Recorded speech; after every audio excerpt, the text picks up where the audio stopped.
My name is Reid Coleman, and I am originally from Swainsboro, Georgia, near Savannah. I was born in '73, and my father did not allow us to go to the doctor to get treatment. We were very poor, and he didn't want the expense of the doctor. Growing up in those situations in South Georgia without medical attention for hemophilia was rough. It's tough and difficult, but I don't choose to look at it that way because I have gotten benefits and rewards from having had hemophilia, which is an odd way of looking at it, but it's the way I choose to do.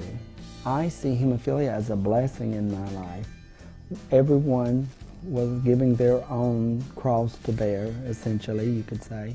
We were all put in our situations to deal with. And even when I have a bleed that lasts 3 weeks or something, I will go into an immediate tailspin of depression, and I have to recognize this is the disorder. This is not me. This is not who I am, and this is temporary.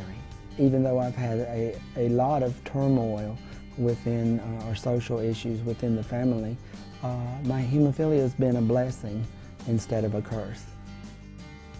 The way I got to college was I had a high school counselor, guidance counselor, who said, she believed in me, and I made good friends with her, and she believed in me and had faith in me, and she said, without an education, you're going to be discriminated against. And she said, you need an education. And thank God she had the forethought to tell me and to encourage me. So I had a couple of advocates, not a lot, but I had advocates, people in my corner who said, yay, you can do this. I started doing some volunteer work, and I had done volunteer work all the way through college. And so I started doing volunteer work with different agencies and making a good reputation within the hemophilia community, doing some advocacy work with hemophilia. You need to be an advocate for yourself, and every time it is Advocacy Day, show up.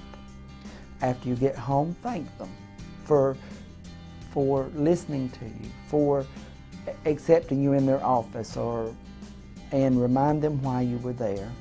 I am my own best advocate. It's knowing what you need and being able to express that, what I need, and to sit down and think, okay, how can I make my life better?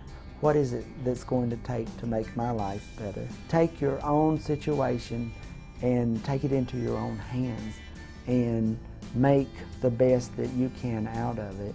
And I choose to help the population that I'm in because that's what I know best. I'm a social worker. I know how to try to get services for people and for trying to hook people up with what they need or the people that I have made contacts with. I do a lot of advocacy online as a social media advocate. I have taken some courses in social media advocacy, trying to improve my work in the field of hemophilia. I am receiving emails daily and sending emails daily to different professionals that are within the community or outside of the community. Also communicate with our legislatures on a state and federal level. Some of them, you know, I look at their tweets and I tweet back to them on Twitter, and that's social media advocacy. We have to, as a community, try to reach out to those legislatures and say, look, this is important because it's important to me and I'm your constituent. Do as much as you can do to keep yourself in front of them. It's very important that hemophiliacs are given the tools to be their own advocates and to